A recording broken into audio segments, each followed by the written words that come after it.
Hi! In front of me is VIVO S17 and today I would like to show you how you can delete a password from Google Passwords Manager.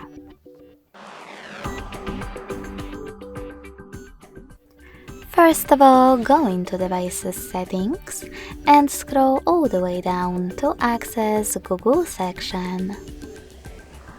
Now tap on Autofill, Autofill with Google, and Google Password Manager. Following that, just tap on one of your passwords that you wish to get rid of and enter your current login method. Then tap on Delete button next to the Edit one and confirm your choice in the pop-up. So when I do that, as you can see, my password was successfully removed.